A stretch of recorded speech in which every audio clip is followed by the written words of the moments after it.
Hey guys, welcome back, and today is going to be a real quick video on the subject of rifle gassing. So I got this comment on one of my last videos talking about how this particular gun was overgassed, and I know that he's looking at that due to the ejection pattern, and I feel like this is a falsity that needs to be addressed within the community, especially in pertains to ARs, because you get a lot of guys that are trying to chase the perfect ejection pattern on their guns, and what that subsequently ends up doing is causing them to reduce the overall reliability of their platform. And this is something that I have seen actually time and again out here doing these running guns, where we'll get the guns really hot.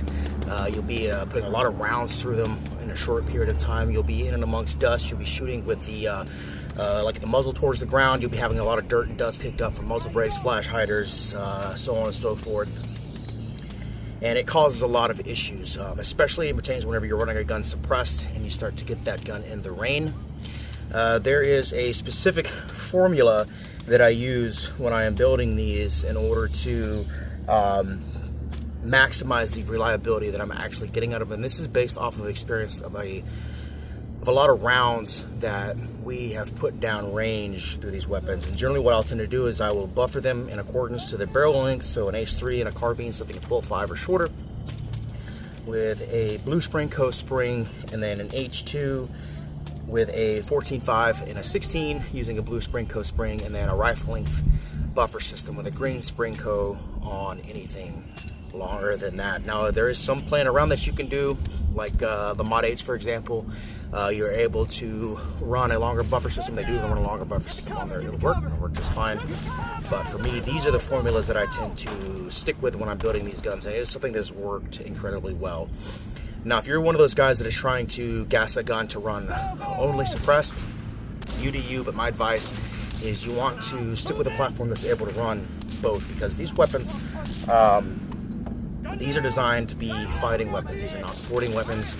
These are designed to fight tyranny, and that is specifically what they are good for. So you want to have something that's going to be able to both run suppressed and unsuppressed in the event that, God forbid, shit goes down in our country, and you end up not being able to use your suppressor anymore because something happens to it, it gets damaged, so on and so forth. If you've only geared your gun to run one way, you're going to be stuck running it that one way in your SOL if that particular part that's going to be increasing the reliability of your system goes out the window because you wanted a nice 3 o'clock ejection. Now, keeping in mind, you're going to have a slight increase in your parts wear on these whenever you're trying to gas them and run both ways, both suppressed and unsuppressed, but it is, in my experience, not as big a deal as people like to make out. The parts in these guns generally last as long as the barrels do.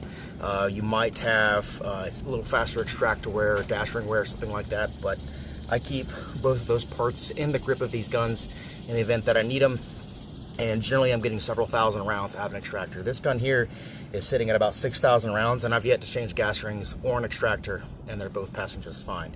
I'm running enhanced ejectors, spring co ejectors, 5-coil extractor, spring co extractor springs in these.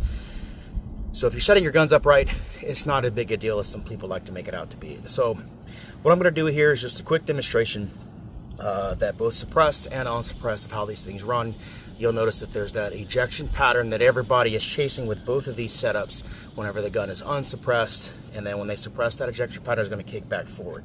Now, the ammunition that I'm using here today is going to be the 55 grain Monarch 5.56. Now, I found this stuff to be significantly hotter than M193, so this is going to be an even more worst case scenario compared to M193 loads whenever you're talking about the ejection patterns. Now, another thing I've noticed with this is it's also a flashier round. At least in the 10.5, I'm getting a pretty significant flash coming out in front of this thing. So you'll see that here as well. But as far as ejections patterns go, you'll kind of see how tamed both of these guns are. So stay tuned for that. All right, first up, again, this is the Monarch, the 5.56 stuff. So out of my 14.5, just for a quick example, this stuff is going a little over 3,000 feet per second, which I've got the chronograph data up on a previous video.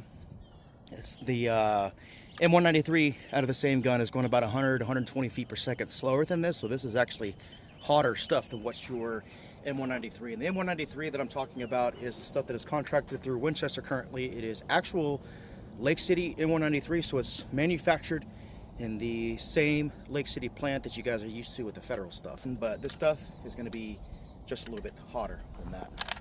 It's going to be 5 rounds out of my 10.5-inch carbine. Not very far from the target. I'm just trying to give you guys a demonstration of the recoil of this gun and exactly how it shoots.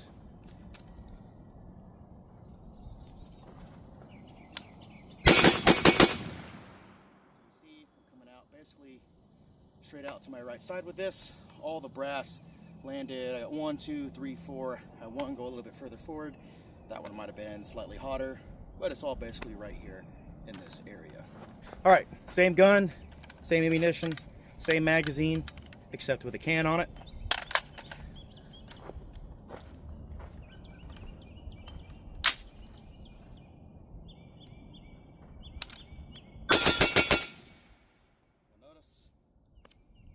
Moving right there.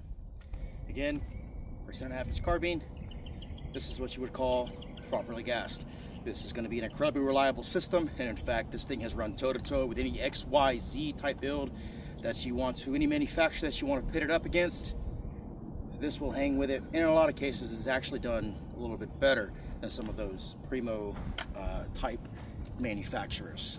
I've had shoots where this doesn't malfunction not one little bit, and all of the whatever tier builds that you want to talk about did malfunction. In case you want, I've got footage of that somewhere as well.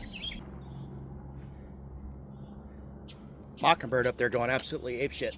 All right, so now 14.5, unsuppressed, same ammunition, same magazine, same everything. This is the one that was specifically being referred to as overgassed. Again, this is a properly gassed setup.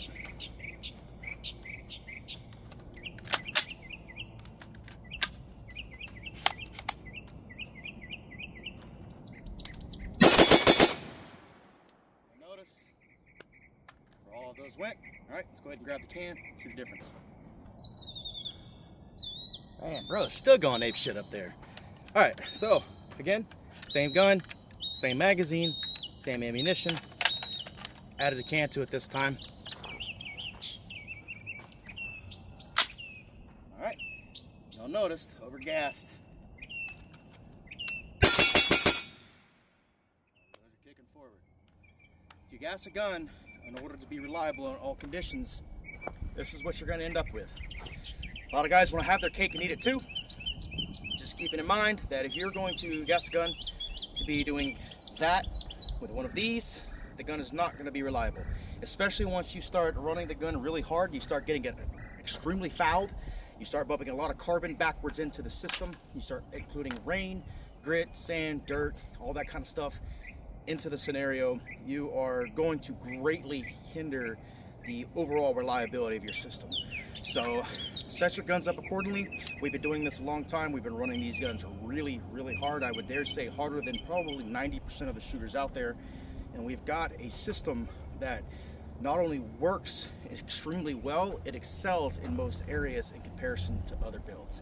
That might be controversial.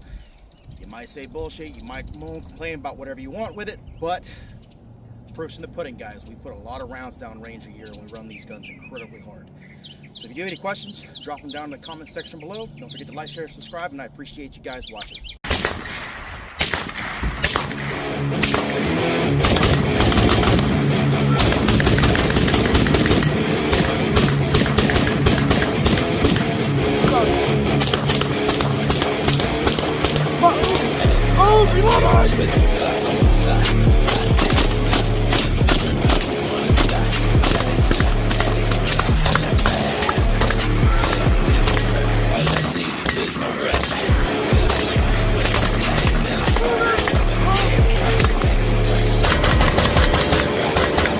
Reloading!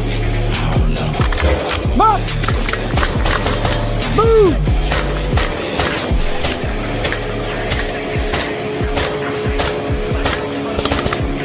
Move, man! Move! Stop!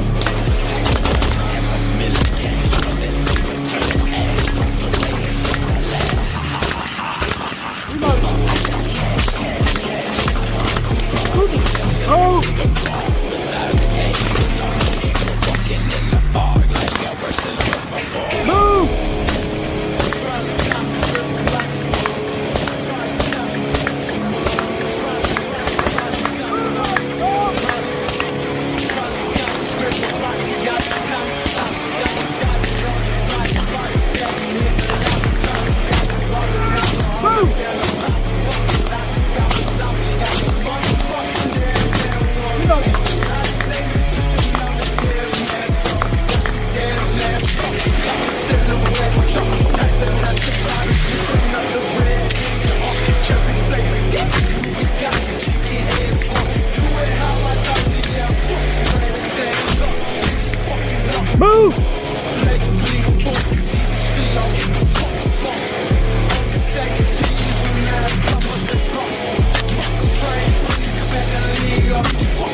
Move it!